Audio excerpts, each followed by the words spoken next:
Silicon ಸಿಟಿಯನ್ನ ಕಸ ಮುಕ್ತ ನಗರವನ್ನಾಗಿ ಮಾಡುವುದಕ್ಕೆ ಜಿಬಿಎ ಮಹತ್ವದ ಹೆಜ್ಜೆ ಇಟ್ಟಿದೆ. ಕಸ ತುಂಬಿರುವ ಸ್ಥಳಗಳನ್ನು ಗುರುತಿಸಿ ಸ್ವಚ್ಛಗೊಳಿಸಲಾಗ್ತಾ ಇದೆ. ಈ ಅಭಿಯಾನದಡಿ ಅಧಿಕಾರಿಗಳು ಸೆಂಚುರಿ ಬಾರಿಸಿದ್ದಾರೆ.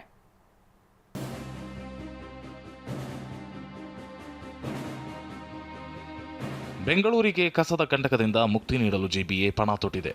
ಇದಕ್ಕಾಗಿ ಜೂನ್ 15ರಿಂದ ನಗರದಲ್ಲಿ ವಿಶೇಷ ಬ್ಲಾಕ್ ಸ್ಪಾಟ್ ಮುಕ್ತ ಅಭಿಯಾನ ಶುರುವಾಗಿತ್ತು. ಇಂದು ಈ ಕ್ಯಾಂಪೇನ್ ಯಶಸ್ವಿಯಾಗಿ 100ನೇ ಸ್ಥಳಕ್ಕೆ ತಲುಪಿದೆ. ತಣಿಸಂದ್ರದ ಪೊಲೀಸ್ ಟ್ರೈನಿಂಗ್ ಸ್ಕೂಲ್ ಹಾಗೂ ರಾಷ್ಟ್ರೋತ್ಥಾನ ಶಾಲೆಯ ನಡುವಿನ ಜಾಗದಲ್ಲಿದ್ದ ಕಸವನ್ನ ತೆರವುಗೊಳಿಸುವ ಮೂಲಕ 100ನೇ ಬ್ಲಾಕ್ ಸ್ಪಾಟ್ಗೆ ಮುಕ್ತಿ ನೀಡಲಾಯಿತು. ಕಸದಿಂದ ಮುಕ್ತವಾದ ಸ್ಥಳದಲ್ಲೇ ಸ್ಥಳೀಯರು ಹಾಗೂ ಪೌರ ಕಾರ್ಮಿಕರು ಕಬಡ್ಡಿ ಹಾಗೂ ರಿಂಗಾಟ ಆಡಿದ್ರು. ಕ್ಲೀನ್ ಬೆಂಗಳೂರಿಗೆ ಸಚಿವರು ಚಾಲನೆ ನೀಡಿದ್ರು.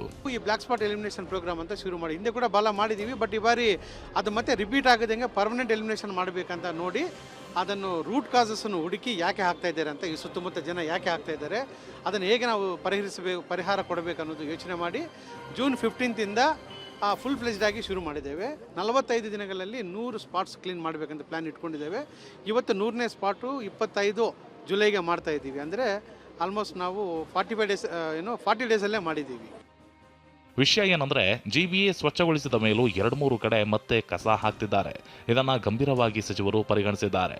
ಕಸ ಸಂಗ್ರಹಣಾ ವ್ಯವಸ್ಥೆಯಲ್ಲಿ ಹಲವು ಲೋಪಗಳಿವೆ.